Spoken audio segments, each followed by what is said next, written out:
everyone here in person today and to everyone who is visiting our service from home. We Unitarians of Lake Norman are an open and inclusive congregation. Our members walk diverse paths to find meaning and purpose, but we're united by our belief in the inherent worth and dignity of all, and by the responsibility to express our faith through acts of justice and compassion. My name is Sandy McFeely, and I've been an active member of this congregation since 2013. We have our minister, Pat Jobe, with us today. He will talk about how, at least in the last few hundred years,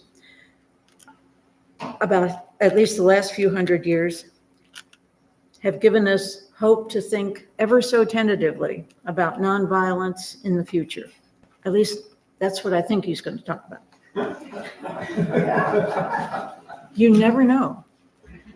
We start our services and other activities by lighting a candle inside a chalice and speaking words that call us to the occasion. Please join me in saying today's chalice lighting words, which are in your order of service. We light this flaming chalice to illuminate the world we seek. In our search for truth, may we be just. In our search for justice, may we be loving. And in loving, may we find peace. Now, Pat Jobe will give us opening words. Our opening words come from the English cartoon character, Andy Capp.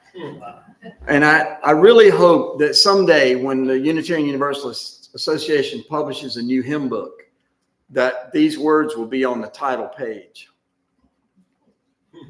Andy was confronted by the vicar because he had apparently had too much to drink.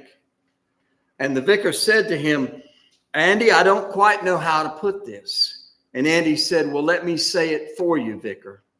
There is so much good in the worst of us and so much bad in the best of us. It's hard to know which of us ought to tell the rest of us how to live."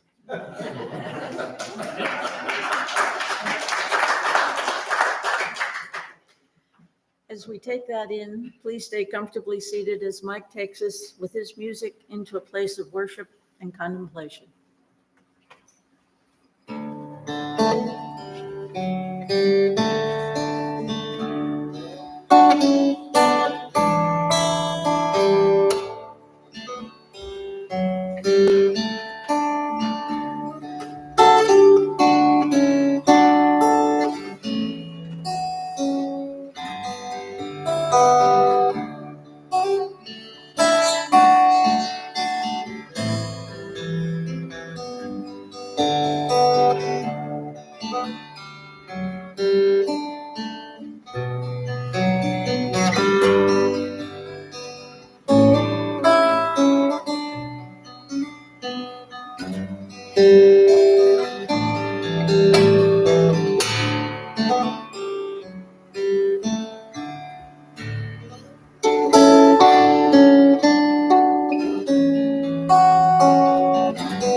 turn these down. Oh, I'm so glad you're mine.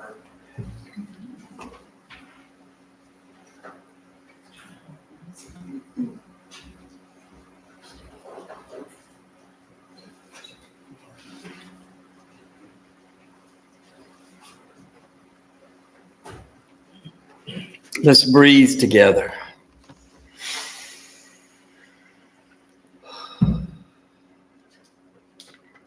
And remember that we're all breathing the same air. We're all looking at the same sunshine. We're all looking at the same clouds.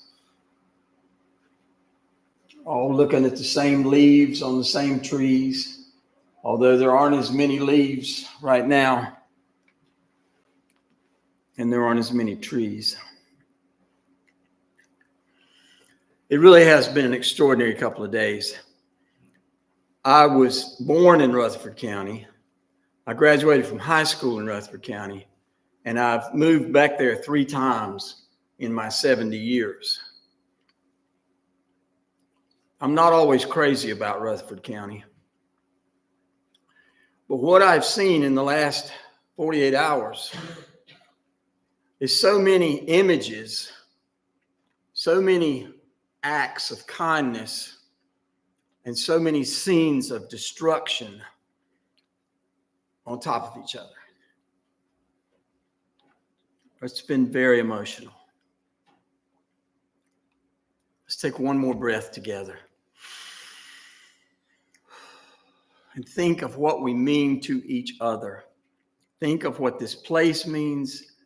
Think of what our breathing the same air and believing so many of the same things together.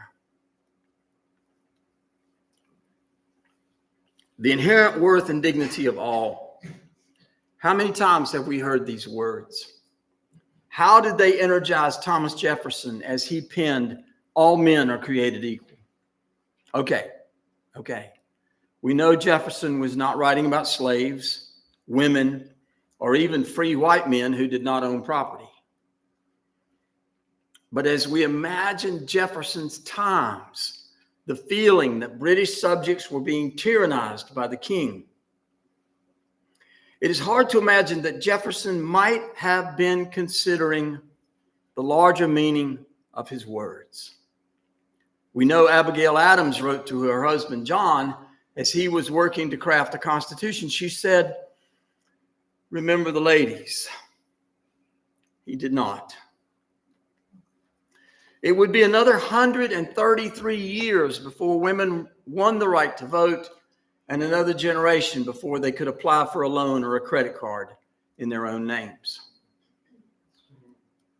One evening, after service, we were over at Crafty Burger, and Greg Davis, my beloved friend, gave a wonderful explanation of why we are so insensitive to the great sacrifices of history. He said, especially of young people, all that happened before my time. And he gestured with his hand to show what young people think about the past. It's all back there. I'm going to focus on 2 extraordinary stories that illustrate how history changed to the whispers of nonviolence. Before I do, I want to remind you that the Bhagavad Gita influenced Thoreau and Emerson, who influenced Tolstoy, who influenced Gandhi through a series of personal letters, and Gandhi influenced Martin Luther King. That remarkable succession whispered nonviolence. Maybe something else is possible. Maybe the inherent worth and dignity of all human beings is possible to be affirmed without riots or raising up armies or setting the enemy's crops on fire. Maybe something else is possible. These were the whispers of nonviolence. Under the leadership of Susan B. Anthony, who was a Quaker, and Elizabeth Cady Stanton, who was a Unitarian, the women's suffrage movement became nonviolent resistance to a system where only men could vote. Slavery had been outlawed, even though it remains legal to this day in prisons. The need to own land in order to vote had been outlawed, but still women did not have the right to vote. So women began to whisper of nonviolence. Many of you already know that nonviolence is not passive. Nonviolence is choosing to stand up to the state without striking a blow, firing a gun, or drawing a sword. Thoreau called it civil disobedience, as he refused to pay taxes to the government, especially as it waged an immoral war to seize land in Mexico. For the record, Abraham Lincoln found that war to be immoral and horribly wrong. The women who circled up the suffragette movement knew the horrors of war. Many of their immediate ancestors had fought the British in both the Revolution and the War of 1812, but the movement really picked up steam after the Civil War. These women knew they had no desire to fight a violent revolution, although they were certainly capable. They whispered and spoke out loudly for a different way. They chose to go to jail. Susan B. Anthony was even arrested and jailed for walking into a polling place and demanding a ballot. Although this woman was not arrested or jailed, the story goes that even Stacey Abrams faced some difficulty securing a ballot when she ran for governor of Georgia. She had to say, "Yes, this is my precinct. Please give me my ballot." She was the Democrat running against Brian Kemp, and voting places in black neighborhoods throughout Georgia were closed for that election. Anthony's nonviolent campaigners were often jailed for their protest for the right to vote. She is said to have walked among those jail cells, telling her young allies, "Pray to God, she will help you." The history runs on and on. There are so many stories, and maybe you get tired of the history, but the history always brings us to this moment, this day, this hour, this place. We would not be here today without the powerful women leaders who were not for whom the work of women willing to go nonviolently to jail, to win the right to vote, and to improve women's lives over the past 200 years. We would not be sitting in this room together were it not for those women. What spark of shared humanity began the whispers of nonviolence? What concepts, what ideas, what deep respect encouraged the revolutionaries not to take up arms, but rather choose nonviolence and civil disobedience? We know that it worked for these women, for Gandhi's revolution in India, for Martin Luther King and his campaigns. Certainly it was not perfect and did not work in every incident on every battlefield. What spark of shared humanity began the whispers of nonviolence? What concepts, what ideas, what deep respect encouraged the revolutionaries not to take up arms, but rather to choose nonviolence and civil disobedience? I ask us to share a deep breath of shared humanity, to consider what might be left to be done. I ask you to share a deep breath of shared humanity, to consider one more story. On October 2nd, 2006, a sad anniversary that will pass next Wednesday, a man walked into an Amish schoolhouse near York, Pennsylvania, and killed 5 young girls before killing himself. Among so many wretched mass killings, this one stands out because of what happened next. This is what the York Daily Record said. The newspaper said of the Amish, They forgave the man who killed 5 of their children. They embraced the man's widow and forgave her. They responded not with rancor or anger or hatred. They responded with love. This is simply too much for some of us. But it was yet another whisper of nonviolence, shared humanity. There is another way. There is another way. There is another way. Now, to your questions. Is nonviolence totally impractical when dealing with today's wars? Is forgiveness totally impractical in a world laced with war and hunger and an utter and complete failure by so many of us to recognize shared humanity? What if we are called on to go to jail to protest injustice? What if a member of our family is killed in a mass shooting? Those are the questions, Sandy.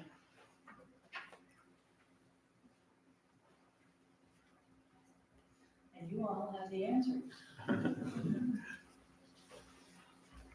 This is the time in our service when your comments, challenges, questions, experiences to share, and answers to the big questions. Here comes Loretta.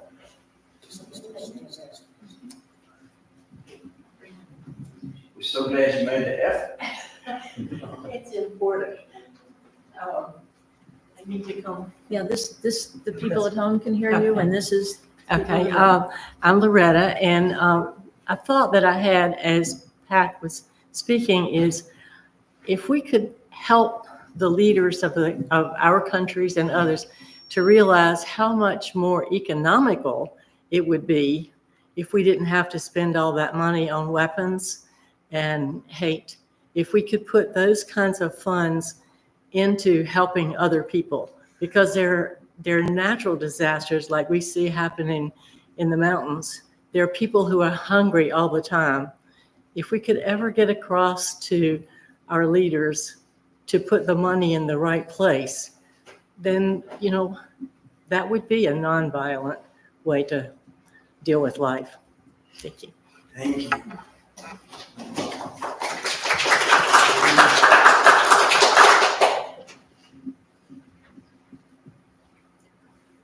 I would like to tell you about nonviolence and how it touched me as a child.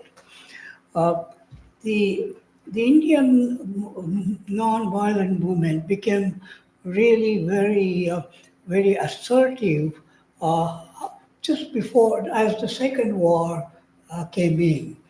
Britishers had promised India that if they participated and helped them win the World War I, they will get independence.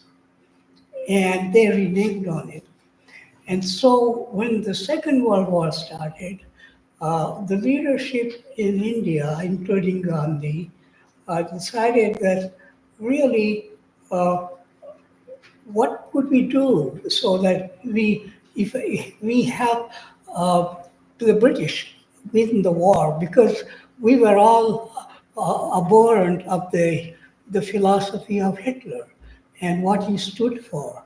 But at the same time, they felt that the British had reneged on their promise, and so we would this time insist that regardless of the considerations of the World War II, we are going to have a nonviolent and cooperation with the British.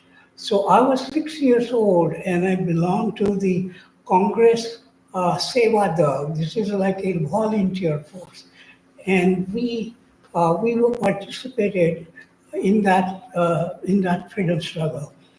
All the people, it was really amazing how people left their jobs, left their vocations, and volunteered for nonviolence. And that involved, first of all, a training. If you were going to go and offer yourself in a nonviolent struggle, you had to you had to go and have these sessions where they tested you, because the whole idea was to essentially demonstrate the moral strength of your thinking. And so even if they paid people, you were not supposed to do anything. You were supposed to suffer through. And we found,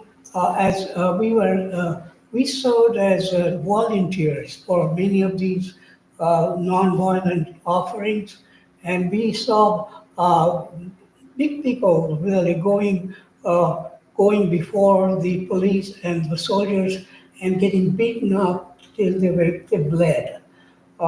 Many of my relatives were jailed. My maternal uncle was jailed for over 2 years. So when the whole society was completely altered by these events, because we, as a children, our parents and our relatives were all in jail, so we suffered through 2 or 3 years, and then the British realized that they couldn't have enough soldiers to really fight this, and so they allowed a negotiations with the Indian leaders, and there was a election held. The British said that let's have an election, and constituent assemblies were formed, and they decided what the course of the Indian independence would be. So this was really the first modern day incidents where the non-violence was victorious. Awesome.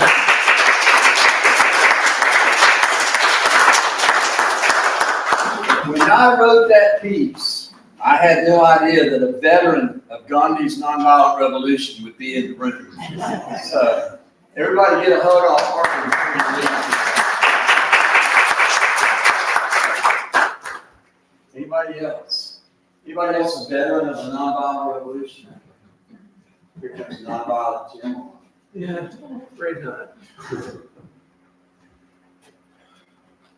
I'm Jim, and Arvin, I loved hearing that. India is the world's largest democracy.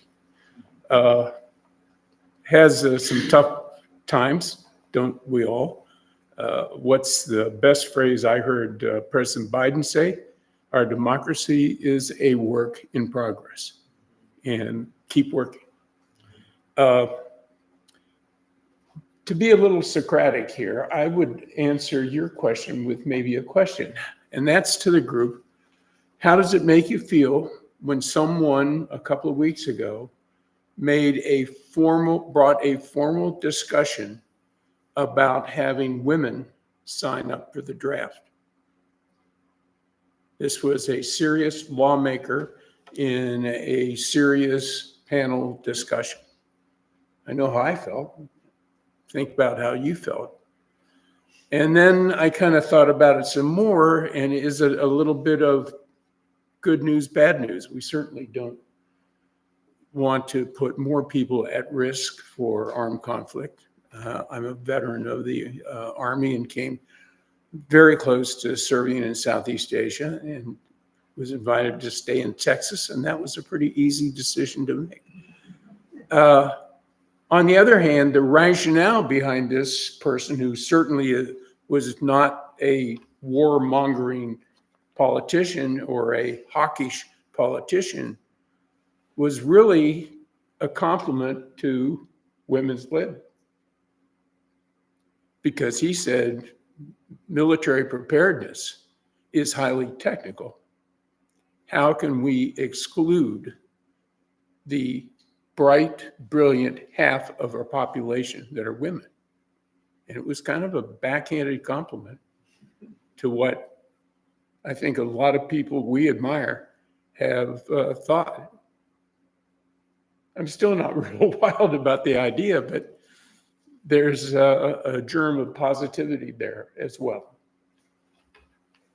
Thank you.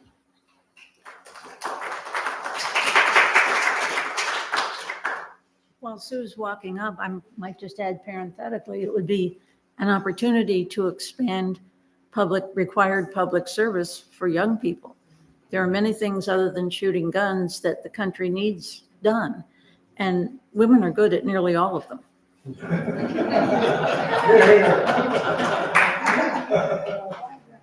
I would agree with that. I don't want to go to war, but I don't see why I shouldn't go to war if my brothers or my husband are going, and I don't see why my son should go if my daughter does not. They are both capable. But mine is really a question, and I don't have an answer here. I can see not starting a war, but what do you do to protect when someone is facing an aggressive force? Ukraine always comes to my mind. At the time, I thought about it. I wish people from all over the world had just gone and made a human shield around it before we had started into all the big bombs and that kind of thing, while it was still guns. And I've had some situations where I've stood or walked in the middle of a confrontation just to put myself in the middle of it, and it's de-escalated things. I find there's some power in being an old lady. But that's my problem. When you want to stand up for somebody who's being wronged, especially if the other force is physically aggressive, what do you do? Gandhi had an answer. Gandhi. Thank you, Sue. Gandhi said nonviolence would work against Hitler. And when he said that, people asked him, well, wouldn't that mean millions of people would be killed? And he said, aren't millions of people being killed now?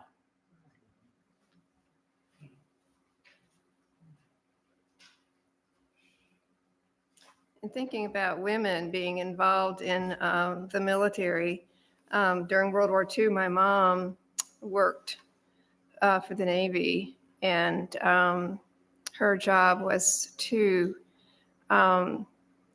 decode the signals and the exchanges over the wires that the Germans sent, because she had studied German in college.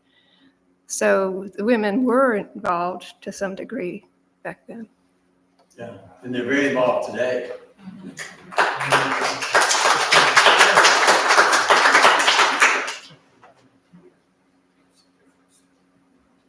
Thank you.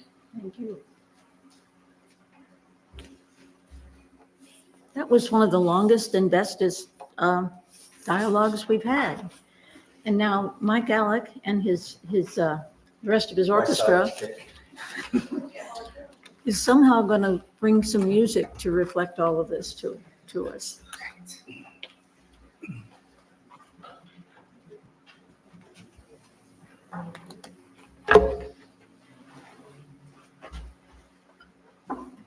C. The last one's a B. This one's a C. You give me a break? Yeah.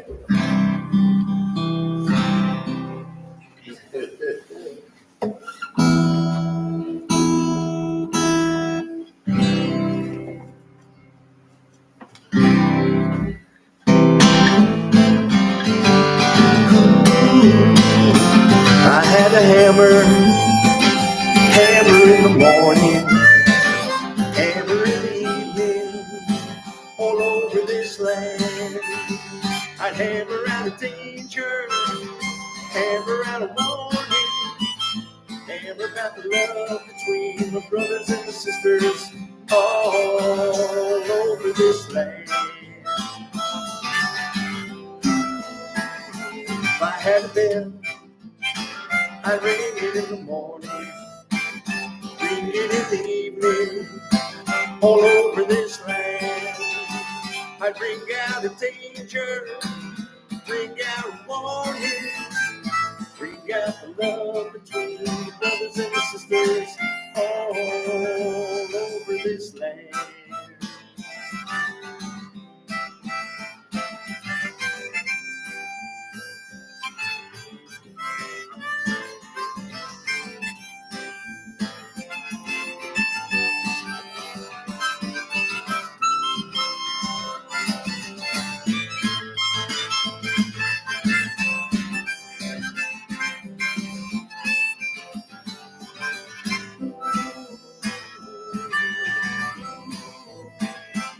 had a song, I sing it in the morning, sing it in the evening, all over this land.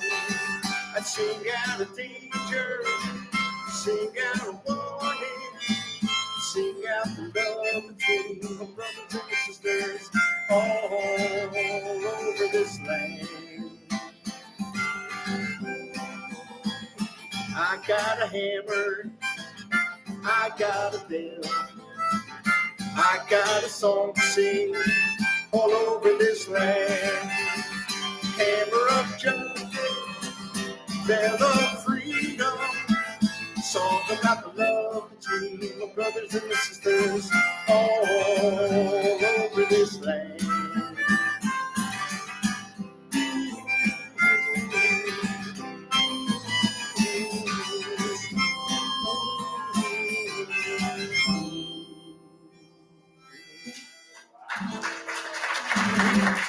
Treaty Lopez, everyone. Treaty Lopez.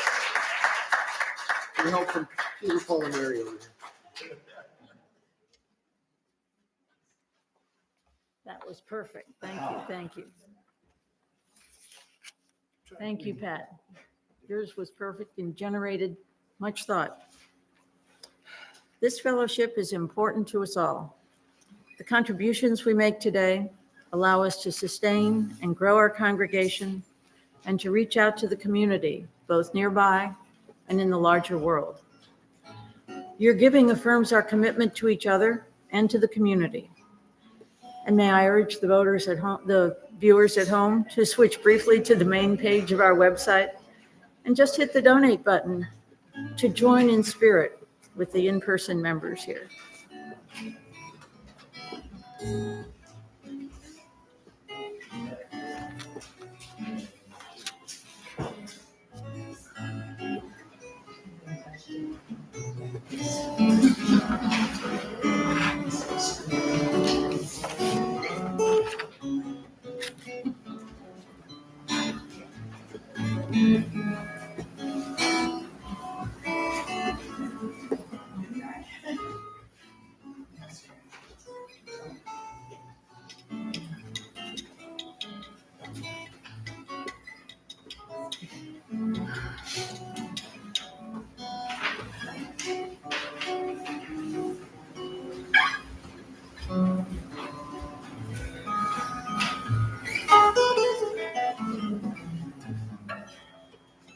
With grateful hearts, we receive these gifts.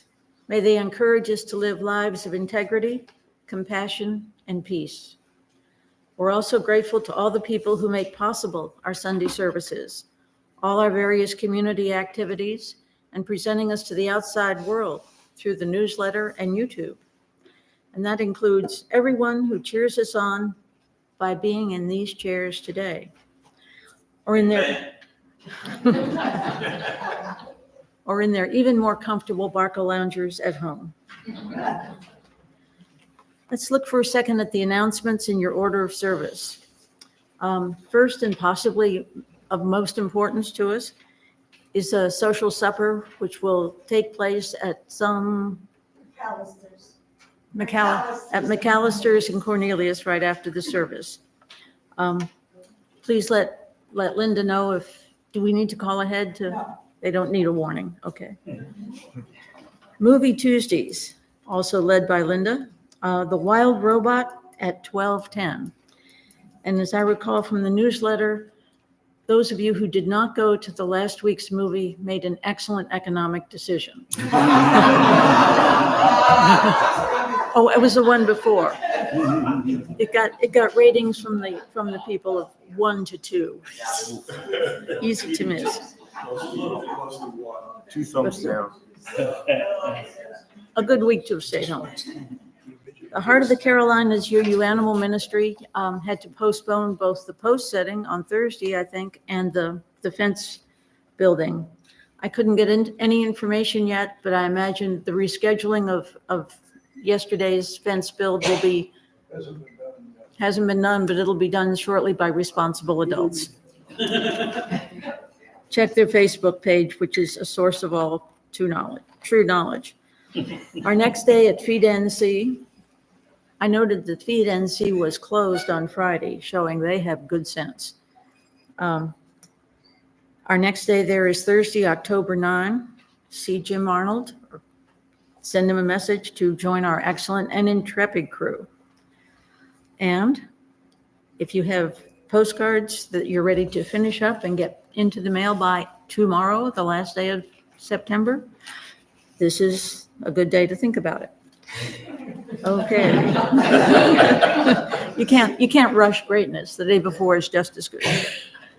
Our closing song today is number 170. We are a gentle, angry people. Please stand as you're willing and able.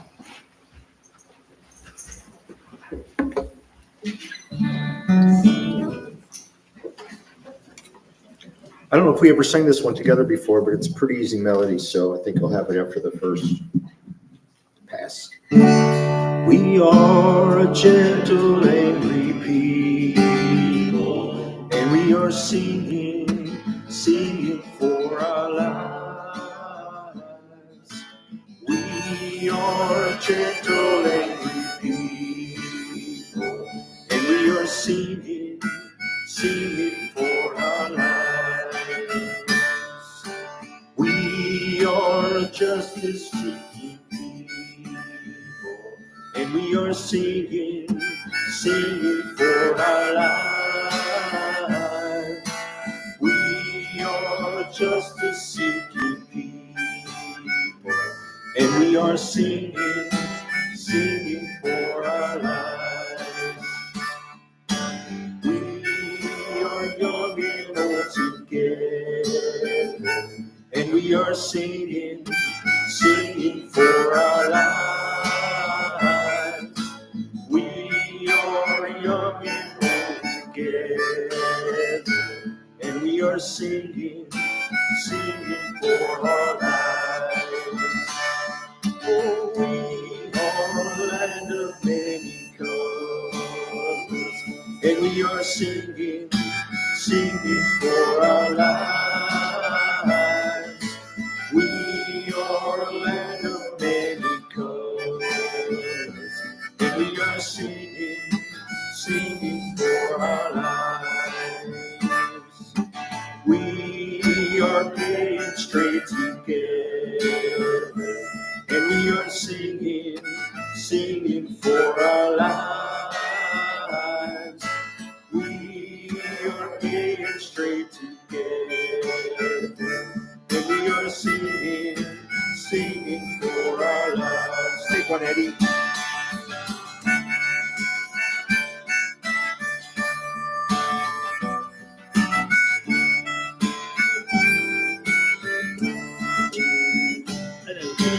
We are gentle, loving people, and we are singing for our lives.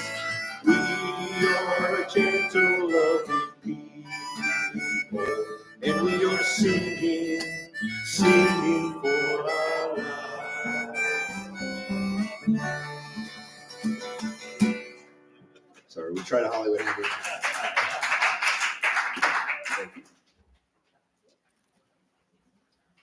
And I don't want to forget to mention that the flowers today here and on the greeters table are from our flower lady, Mary Nicholson. Thank you so much.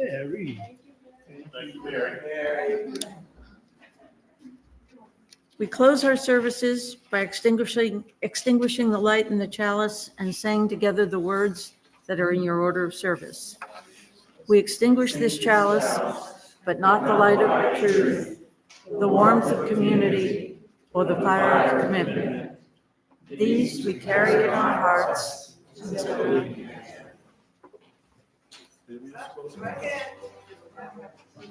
we miss closing words?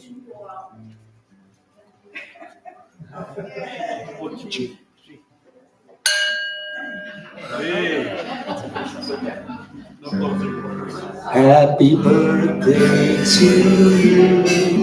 Happy birthday to you. Happy birthday, Lynn Henderson. Happy birthday to you.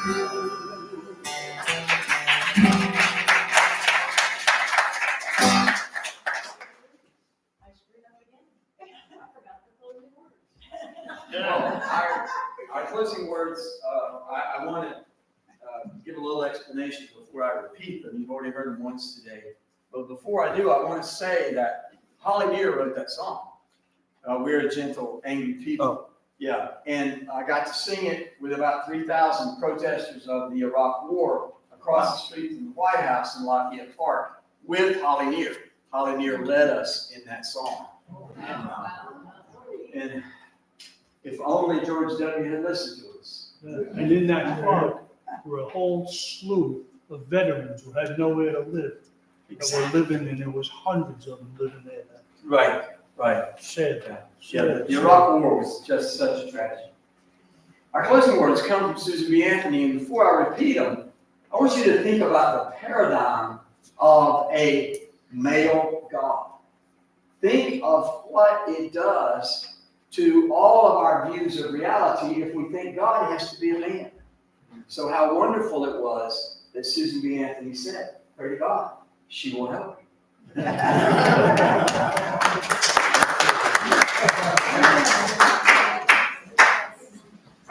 Yeah,